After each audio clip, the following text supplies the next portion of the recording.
Saúdo a amada igreja, com a graça e a paz do nosso Senhor Jesus Cristo, e convido para que abram a palavra do Senhor no livro de Êxodo, capítulo 7. Êxodo, capítulo 7, a partir do versículo 14, até o capítulo 8, versículo 15. A palavra do Senhor diz assim, a partir de Êxodo, capítulo 7, versículo 14. Disse o Senhor a Moisés: o coração de Faraó está obstinado, recusa deixar ir o povo. Vai ter com Faraó pela manhã, ele sairá às águas, estarás à espera dele na beira do rio, tomarás na mão o bordão que se tornou em serpente, e lhe dirás: o Senhor, o Deus dos Hebreus, me enviou a ti para te dizer: deixa ir o meu povo para que me sirvam no deserto, e até agora não tens ouvido. Assim diz o Senhor: nisto saberás que eu sou o Senhor. Com este bordão que tenho na mão, ferirei as águas do rio e se tornarão em sangue. Os peixes que estão no rio morrerão, o rio cheirará mal e os egípcios terão nojo de beber água do rio. Disse mais o Senhor a Moisés: dize a Arão: toma o teu bordão e estende a mão sobre as águas do Egito, sobre os seus rios, sobre os seus canais, sobre as suas lagoas e sobre todos os seus reservatórios, para que se tornem em sangue. Haja sangue em toda a terra do Egito, tanto nos vasos de madeira como nos de pedra. Fizeram Moisés e Arão como o Senhor lhes havia ordenado. Arão, levantando o bordão, feriu as águas que estavam no rio, à vista de Faraó e seus oficiais, e toda a água do rio se tornou em sangue. De sorte que os peixes que estavam no rio morreram. O rio cheirou mal, e os egípcios não podiam beber a água do rio. E houve sangue por toda a terra do Egito. Porém, os magos do Egito fizeram também o mesmo com as suas ciências ocultas, de maneira que o coração de Faraó se endureceu e não os ouviu, como o Senhor tinha dito. Virou-se Faraó e foi para casa. Nem ainda isso considerou o seu coração. Todos os egípcios cavaram junto ao rio para encontrar água que beber, pois das águas do rio não podiam beber. Assim se passaram 7 dias depois que o Senhor feriu o rio. Depois disse o Senhor a Moisés: chega-te a Faraó e diz-lhe: assim diz o Senhor, deixa ir o meu povo para que me sirva. Se recusares deixá-lo ir, eis que castigarei com rãs todos os teus territórios. O rio produzirá rãs em abundância, que subirão e entrarão em tua casa, e no teu quarto de dormir, e sobre o teu leito, e nas casas dos teus oficiais, e sobre o teu povo, e nos teus fornos, e nas tuas amassadeiras. As rãs virão sobre ti, sobre o teu povo, e sobre todos os teus oficiais. Disse mais o Senhor a Moisés: dize a Arão: estende a mão com o teu bordão sobre os rios, sobre os canais e sobre as lagoas, e faze subir rãs sobre a terra do Egito. Arão estendeu a mão sobre as águas do Egito, e subiram rãs e cobriram a terra do Egito. Então os magos fizeram o mesmo com suas ciências ocultas e fizeram aparecer rãs sobre a terra do Egito. Chamou o Faraó Moisés e Arão e lhes disse: rogai ao Senhor que tire as rãs de mim e do meu povo, então deixarei ir o povo para que ofereça sacrifícios ao Senhor. Falou Moisés a Faraó: digna-te dizer-me quando é que hei de rogar por ti, pelos teus oficiais e pelo teu povo, para que as rãs sejam retiradas de ti e das tuas casas e fiquem somente no rio. Ele respondeu: amanhã. Moisés disse: seja conforme a tua palavra, para que saibas que ninguém há como o Senhor nosso Deus. Retirar-se-ão as rãs de ti e das tuas casas e dos teus oficiais e do teu povo. Ficarão somente no rio. Então saíram Moisés e Arão da presença de Faraó, e Moisés clamou ao Senhor por causa das rãs, conforme combinara com Faraó. E o Senhor fez conforme a palavra de Moisés. Morreram as rãs nas casas, nos pátios e nos campos. Ajuntaram-nas em montões e montões, e a terra cheirou mal. Vendo, porém, Faraó, que havia alívio, continuou de coração endurecido e não os ouviu, como o Senhor tinha dito.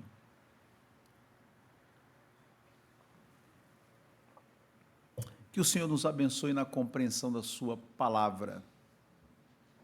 Em setembro do ano 2000, o Reino Unido enfrentou uma séria falta de gasolina.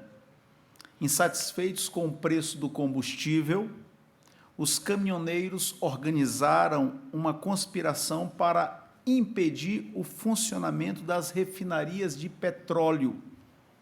Estradas foram bloqueadas e as empresas petrolíferas deixaram de abastecer os postos de gasolina por temerem a segurança de suas cargas. No dia 12 de setembro daquele ano, 3.000 postos estavam fechados porque não tinham combustível. Em poucos dias, muitos serviços no país foram interrompidos e longas filas de carros se formaram nos postos, alguns dos quais chegaram a cobrar 5 vezes mais que o preço normal. As reservas nacionais estavam no nível crítico e a Inglaterra estava a 1 ou 2 dias de uma paralisação completa do sistema de transportes, isto é, sem tráfego de aviões, trens ou automóveis. Se a greve dos caminhoneiros continuasse, toda a economia britânica sofreria um colapso, arrastando a credibilidade do governo para o abismo. Esse episódio da falta de combustível no Reino Unido mostra como um país depende da fonte básica da sua economia, e assim nos dá uma ideia do que os egípcios experimentaram quando Deus os castigou com um rio de sangue e a terra infestada de rãs. Essas pragas atingiram o que havia de mais importante para aquele povo, o rio Nilo.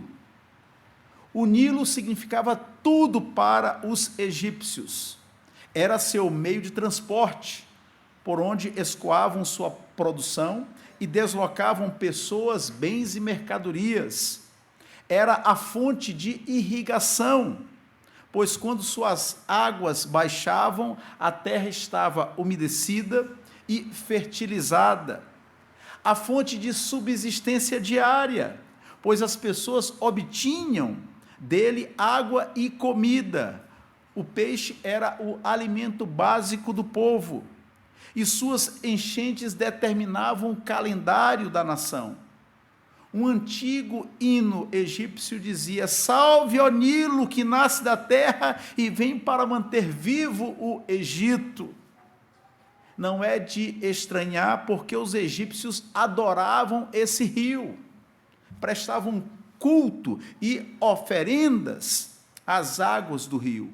Pelo menos 3 deuses estavam associados às suas águas, isto é, no imaginário daquele povo, havia 3 divindades que habitavam as águas daquele rio: Osíris, Nu e Ape.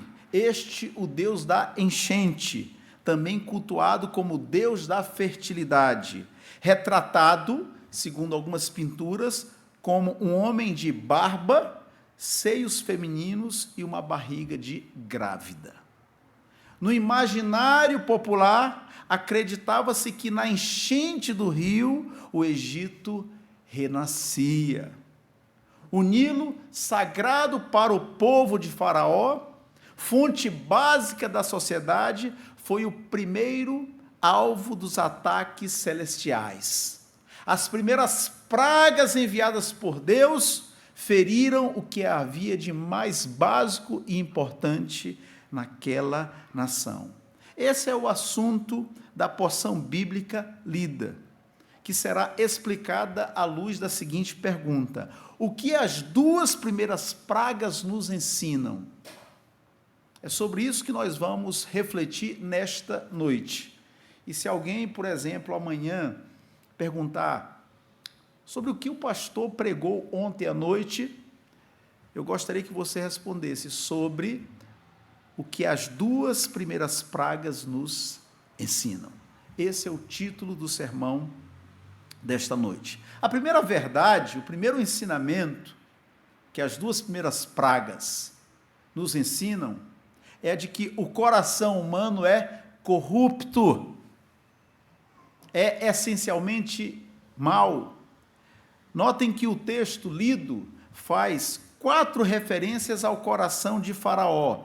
Versículo 14, o texto diz que o coração de Faraó está obstinado, ou seja, inflexível, porque mesmo após ter testemunhado o poder de Deus, isso o texto bíblico nos informa antes, nos versículos anteriores, ele manteve a mesma dureza, a mesma indisposição de antes. Versículo 22, porém os magos do Egito fizeram também o mesmo com as suas ciências ocultas, de maneira que o coração de Faraó se endureceu. Isso após ter visto as águas do Nilo serem transformadas em sangue. É interessante que no capítulo 4, diante do mesmo fenômeno, os israelitas acreditaram que Moisés falava em nome de Deus. Quando o Senhor enviou Moisés para representar aquele povo, Deus concedeu poderes a Moisés, e ele, ao tocar as águas, elas se transformaram em sangue, e os israelitas acreditaram que de fato o poder que Moisés emanava vinha de Deus. A resposta dos egípcios foi diferente, no caso a resposta de Faraó. Notem ainda no versículo 23, virou-se Faraó e foi para casa, nem ainda isso considerou o seu coração. E a quarta referência é o versículo 15 do capítulo 8. Aparece a palavra endurecido, associada ao coração de Faraó. Depois que a praga das rãs foi suspensa, o homem continuava com o coração duro, petrificado.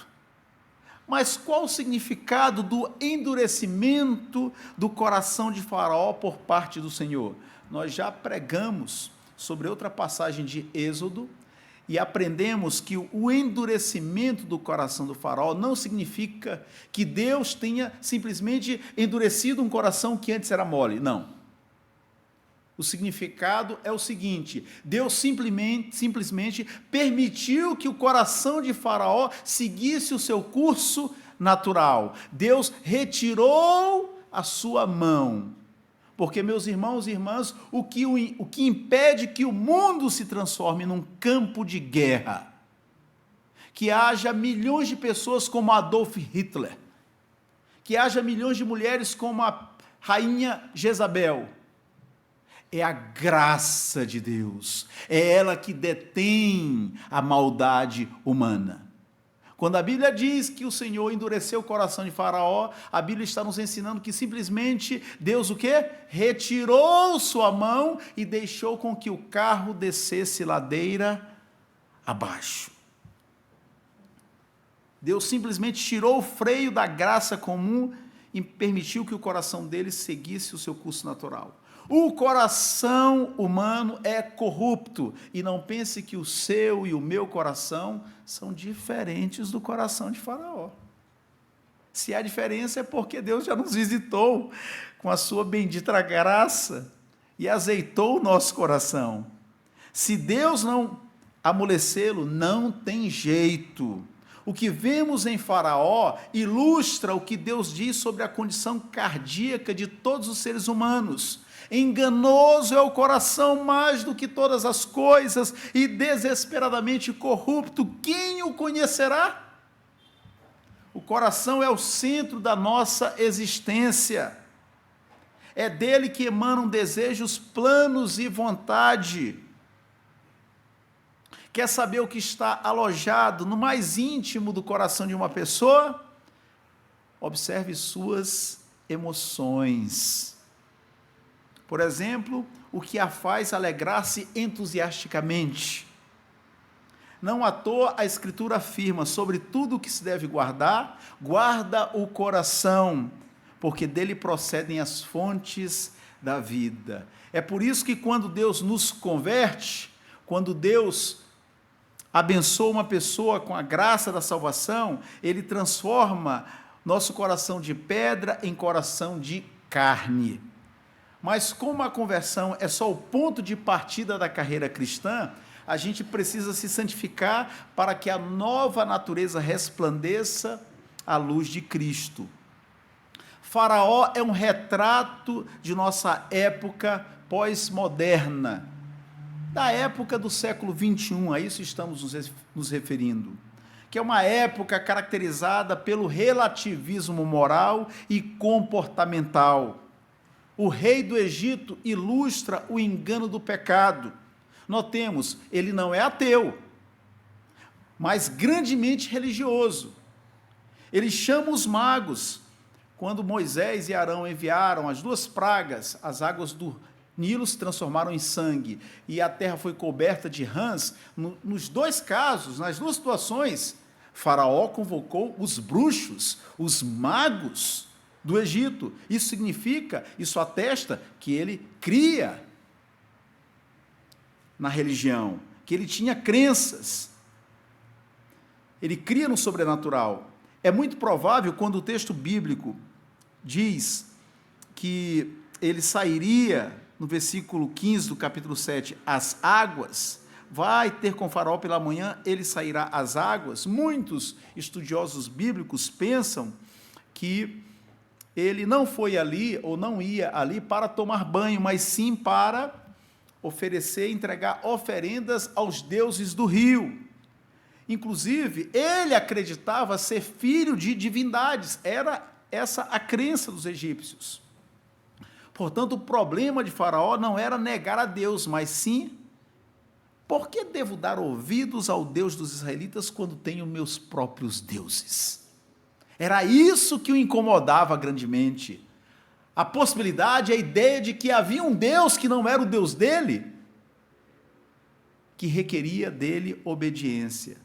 O que o ofendeu não foi o fato de Moisés e Arão servirem a Deus, mas a ideia de que o Deus de Moisés e Arão tivesse autoridade sobre ele. Da mesma forma, essa é a reação de muitas pessoas em nosso tempo, diante da afirmação de que Jesus é o caminho, a verdade e a vida. Em lugar de ceder a essa realidade objetiva, a esse fato, muitas pessoas preferem fazer escolhas subjetivas, escolhas inerentes à sua própria individualidade, segundo seus gostos. Por isso, o coração delas fabrica tantos deuses, que são ídolos que ocupam o lugar que Deus criou para ser preenchido por ele. Como disse nosso irmão Agostinho, fizeste no Senhor para ti, e o nosso coração anda inquieto enquanto não descansar em ti. Enquanto o ser humano não tiver o vazio da sua alma, o seu coração preenchido por Cristo, ele vai buscar sanar, encher, tapar esse buraco de alguma maneira. Alguns vão recorrer à bruxaria, outros vão recorrer ao materialismo, às compras, ao consumismo, outro às drogas, às bebidas, à promiscuidade, ao egocentrismo, à promoção do seu nome, a fim de ter muitos seguidores, a fim de ser o centro das atenções. O fato é que, enquanto Deus não reinar, não habitar em nossa vida, nós vamos buscar tapar, preencher esse buraco, esse tabernáculo que foi criado por Deus de muitas maneiras. A segunda verdade que as 2 primeiras pragas nos ensinam é que o juízo de Deus é pedagógico. Ele é altamente instrutivo. Já aprendemos que a primeira verdade que essas 2 pragas revelam a nós é que o coração humano é corrupto. A segunda verdade é que o juízo de Deus é pedagógico. Para debelar a corrupção de nosso coração e destronar crenças que roubam o lugar da verdade divina, Deus exerce seu juízo. As pragas foram atos disciplinadores, um remédio amargo para o monarca que rejeitou a voz de Deus. Faraó rechaçou o que o Senhor disse por intermédio de Moisés e Arão. Então foi-lhe imposto sofrimento para que seu coração fosse amolecido. A tragédia veio sobre ele e o povo do Egito. Quanto sofrimento os egípcios experimentaram por causa do seu rei. Pessoas sofrendo em decorrência de erros alheios não é novidade debaixo do sol. Coitadas das donas de casa. Como fazer os serviços domésticos sem água? Como dar banho nas crianças? Lavar roupa?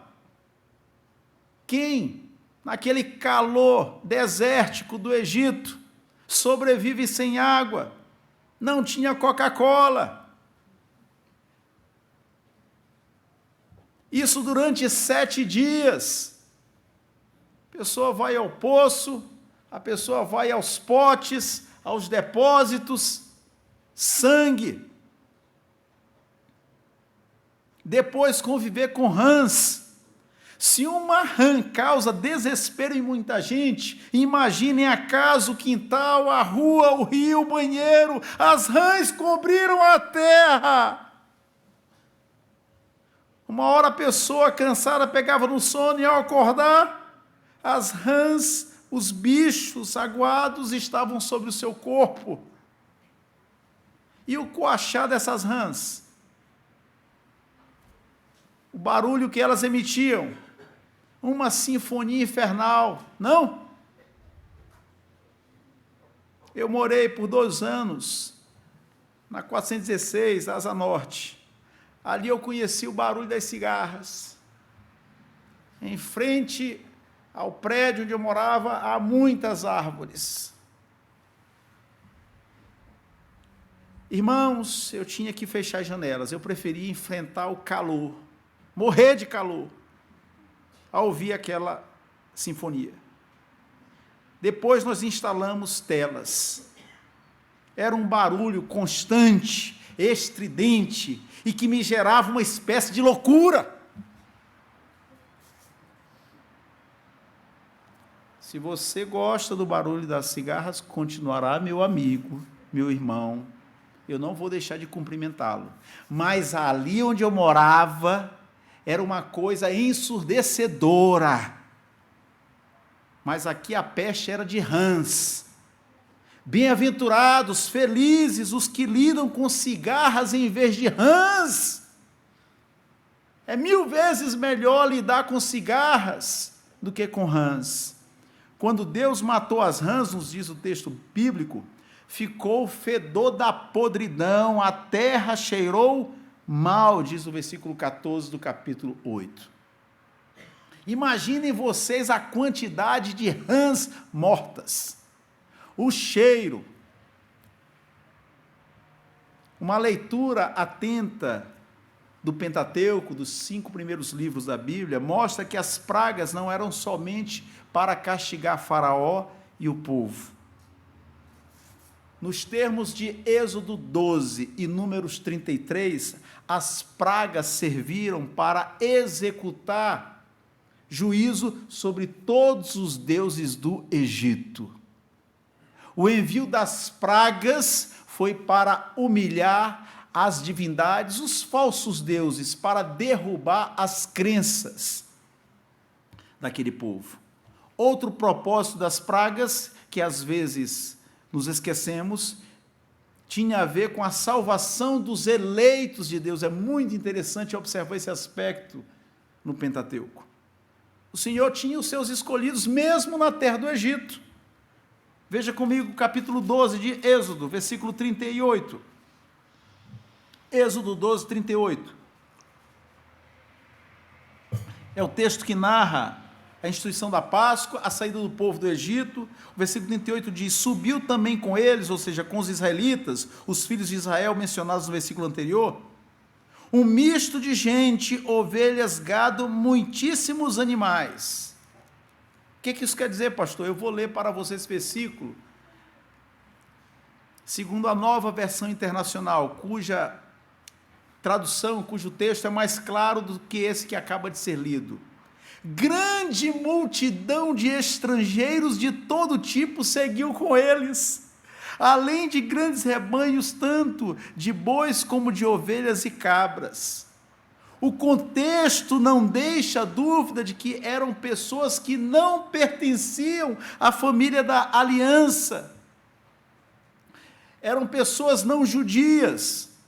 Isto é, inclusive egípcios foram convertidos pelo Senhor, enquanto as pragas eram enviadas, e essas pessoas que não pertenciam ao povo da aliança, mas que tinham sido tocadas pela graça de Deus, deixaram o Egito junto com os israelitas.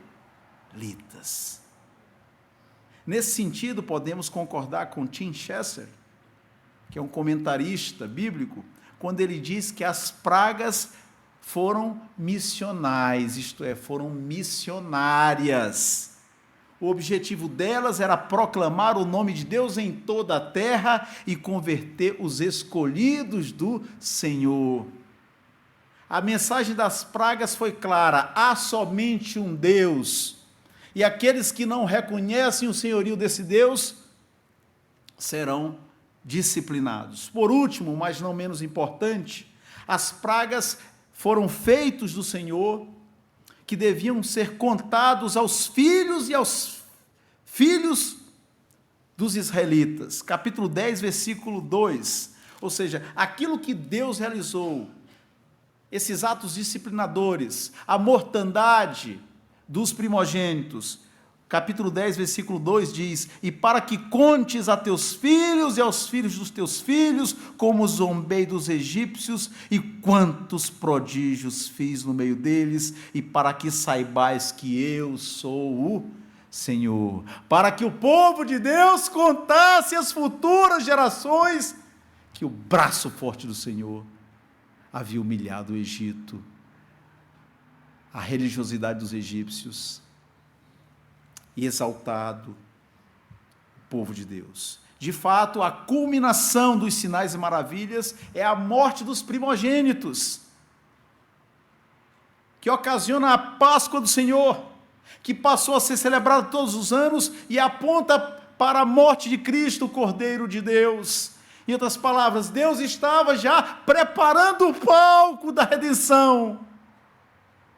Enquanto os egípcios choravam a morte dos primogênitos, os judeus imolavam o cordeiro, passavam o sangue daquele cordeiro nos umbrais das suas portas, e Deus disse: a partir de agora vocês anualmente celebrarão a Páscoa. E Deus foi assim o quê? Preparando o seu povo, moldando o olhar daquela gente, da sua igreja, para que o mundo um dia recebesse o Cordeiro de Deus que tira o pecado do mundo. Por vezes, Deus convence as pessoas, fazendo-as passar por grande aflição, para que desistam de si mesmas e confiem somente em Cristo. Isso aconteceu com um inglês no século XVIII. Aquele homem foi criado num ambiente promíscuo, imoral, e se tornou marinheiro, como seu pai.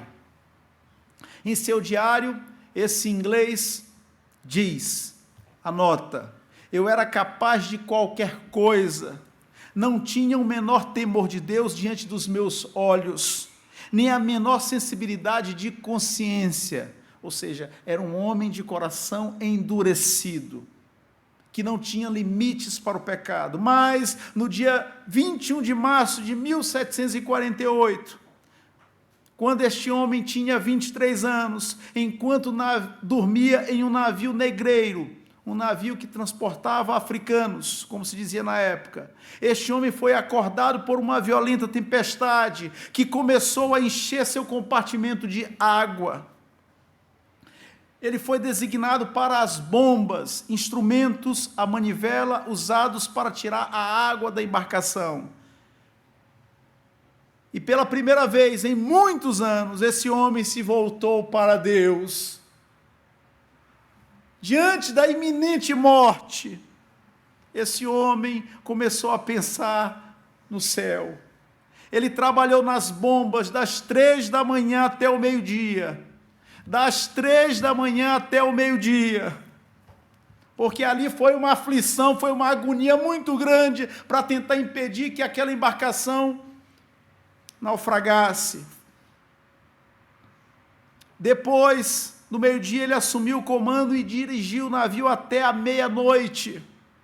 Ao guiar a embarcação naquelas condições, esse inglês teve bastante tempo para refletir sobre sua vida e condição espiritual, e ali ele se entregou a Cristo. Esse inglês é John Newton, que veio a se tornar pastor anglicano e é autor do hino mais famoso entre os protestantes de língua inglesa, Amazing Grace, ou Sublime Graça. No túmulo de John Newton está escrito: John Newton, uma vez um infiel e um libertino, um mercador de escravos na África, foi pela misericórdia de nosso Senhor e Salvador Jesus Cristo, perdoado e inspirado a pregar a mesma fé que ele tinha se esforçado muito para destruir. Como disse o escritor C.S. Lewis, a dor é o megafone de Deus para os surdos. Por vezes, Deus usa esse método para fazer com que nós o levemos a sério.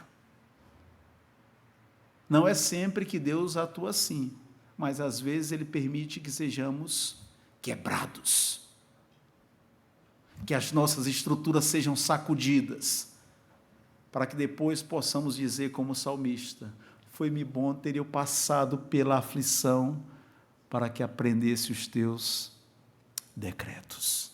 Irmãos, o juízo de Deus é pedagógico, é instrutivo, porque nos ensina lições que só serão aprendidas pela aflição. A terceira verdade, que as 2 primeiras pragas nos ensinam, é que testemunhar sinais e prodígios não garante temor a Deus. O fato de alguém como Faraó, como aquelas pessoas que integravam a corte real, terem testemunhado os milagres, os prodígios, os sinais que Moisés e Arão realizaram, isso não é garantia de temor a Deus. Antes de Moisés e Arão começarem a enviar as pragas, Deus lhes havia alertado de que Faraó lhes pediria milagres. Vejam capítulo 7, versículo 9.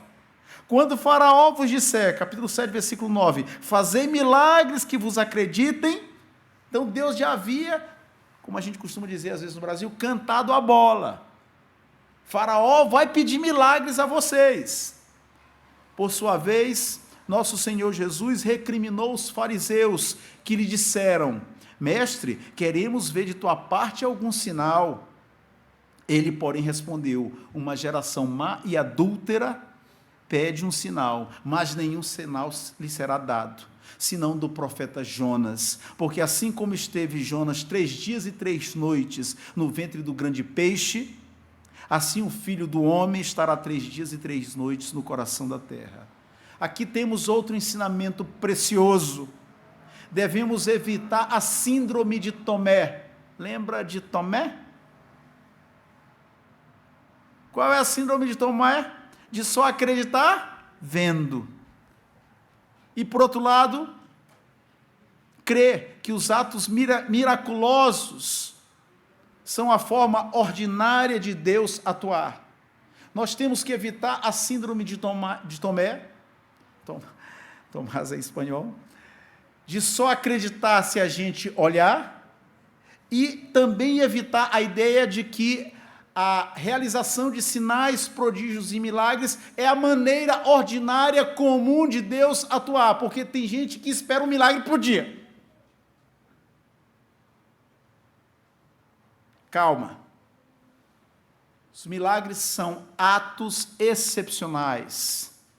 Quando nós estudamos a história bíblica mais minuciosamente, com redobrada atenção, nós percebemos que houve somente 3 períodos nos quais Deus concedeu poderes espirituais poderes especiais a certas pessoas.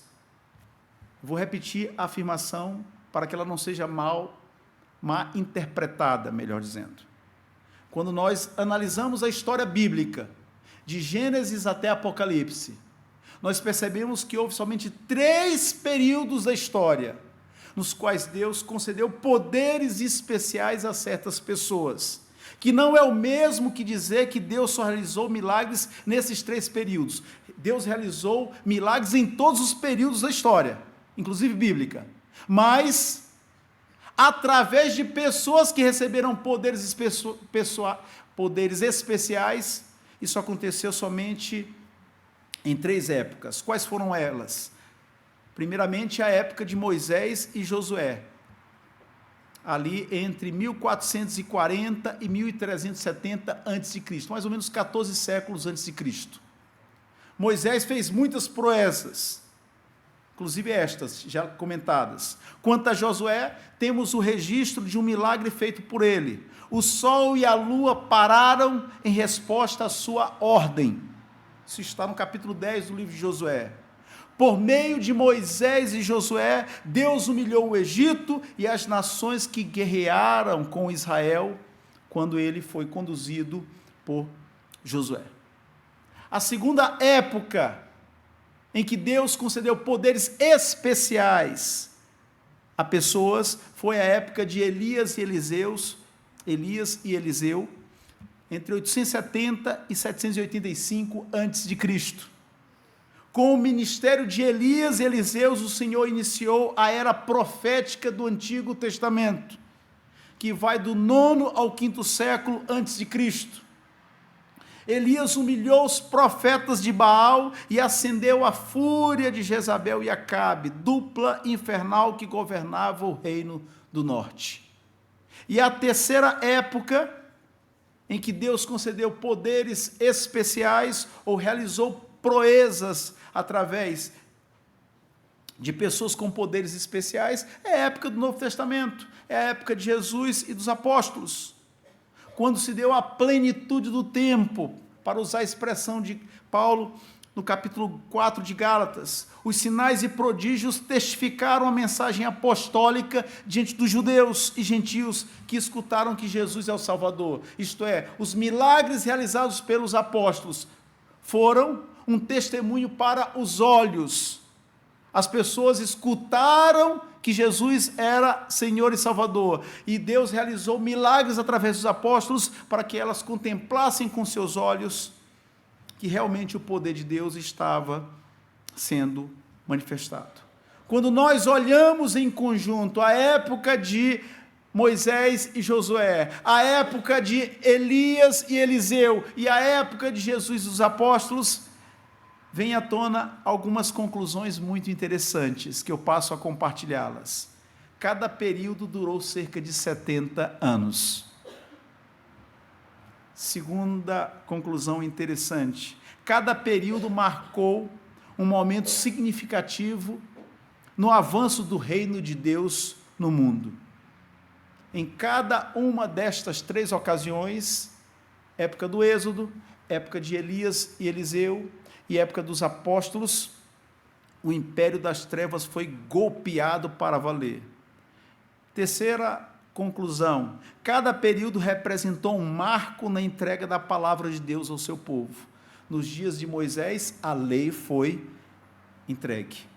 Moisés escreveu a lei. Nos dias de Elias e Eliseu, os livros proféticos começaram a ser escritos. E na época de Jesus e os apóstolos, o Novo Testamento. Quarta conclusão, em cada período, os sinais e maravilhas foram o selo divino para a mensagem pregada pelos seus enviados. Isto é, os incrédulos ouviram e viram as maravilhas de Deus. Quinta conclusão, em cada período, Satanás tentou enganar as pessoas através de seus agentes. Os magos do Egito na época de Moisés, os profetas de Baal na época de Elias, e personagens como Simão o Mágico e a jovem adivinhadora na época dos apóstolos. Resumo, nem todo feito miraculoso procede de Deus. porque os magos do Egito conseguiram reproduzir algumas pragas. Mesmo no Novo Testamento, nós temos registros de manifestações miraculosas que não procederam do céu. Sexta conclusão: a grande maioria das pessoas que testemunhou os sinais e maravilhas não se converteu. Perceba o perigo da síndrome de Tomé. Porque tem gente que acha, que crê, que se olhar, se enxergar, se contemplar, vai crer. Irmãos, a história mostra algo diferente. As multidões que viram os milagres de Jesus ilustram isso muito bem. Logo, sinais e prodígios são meios e não fins em si mesmos. O povo de Deus deve andar por fé e não pelo que vê. O povo de Deus deve andar por fé e não pelo que vê. A fé é a certeza de coisas que se esperam, a convicção de fatos que se não veem. É por isso que todos nós necessitamos crescer na fé. Como os discípulos, devemos pedir ao Senhor: aumenta-nos a fé. Não só isso, devemos meditar na palavra. Como o boi fica ruminando pasto, capim, nós devemos meditar, pensar, refletir, perguntar que ensinamento o Senhor está me entregando através dessa porção bíblica. Guardá-la no coração, porque a fé vem pelo ouvir e ouvir a palavra de Deus. Além de pedir ao Senhor que aumente e fortaleça a nossa fé, além de ler e meditar na Escritura para que a nossa fé seja desenvolvida, nós devemos colocá-la em prática. Isto é, obedecer o que Deus diz. Case-se no Senhor, meu irmão, minha irmã. Consagre as primícias de sua renda. Crie seus filhos na disciplina do Senhor. Honre os juramentos solenes feitos, por exemplo, no dia da sua profissão de fé. Quando você apresentou seus filhos para o batismo, no dia do seu casamento, se você é oficial na igreja, no dia da sua ordenação, se você já colou o grau no dia da sua formatura. Obedeça o que Deus diz na sua palavra, para que você tenha a sua fé exercitada. As pragas apontam para o julgamento vindouro de Deus. Hoje, aprendemos o que as duas primeiras pragas nos ensinam: que o coração humano é corrupto, é mau. Que o juízo de Deus é pedagógico e que testemunhar sinais e prodígios, essas coisas não garantem temor a Deus. Para terminar, em meio ao caos em que o Egito se tornou enquanto o Nilo sangrava e a terra era povoada por rãs, os israelitas foram preservados pelo Senhor. É edificante notar que em 5 das 10 pragas, a Bíblia menciona que houve distinção de tratamento para o povo de Deus. Que as pragas não atingiram a igreja de Deus no Egito. Por exemplo, quando a 9ª praga foi enviada, tão forte foi a escuridão na terra, que as trevas podiam ser apalpadas, diz a Bíblia. A Escritura registra que os israelitas tinham luz nas suas habitações. As casas dos judeus eram como vagalumes, pontinhos de luz no meio da escuridão. O povo de Deus foi preservado em meio àquela mortandade que devastou o Egito. Irmãos e irmãs, há segurança para os que estão sob o cuidado de Deus. As pragas do Egito, assim como outras manifestações do juízo divino na história, são apenas o prenúncio do juízo final. Quando lemos Apocalipse, que nos entrega muitas informações sobre o finalzinho dos tempos, somos informados que o anticristo e os seus agentes realizarão muitos sinais e prodígios e seduzirão a muitos.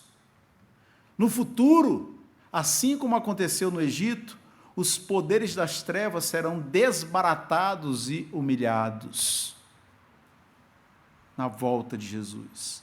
O desenlace dos sinais e maravilhas foi o luto nos lares egípcios por conta da morte dos primogênitos. Como sabemos, o sangue do Cordeiro desviou a ira de Deus da casa dos israelitas e eles foram preservados. Somente o sangue de Jesus nos livra da ira divina. Cristo é a nossa justiça porque assumiu nossos pecados. Quando ele voltar, livrará seu povo da ira vindoura. A gasolina pode faltar, pandemias podem vir, enchentes, inclusive. Seu time pode perder. O mundo pode ser abalado, mas Deus continua soberano. Corra para os braços do Cordeiro de Deus que tira os pecados do mundo.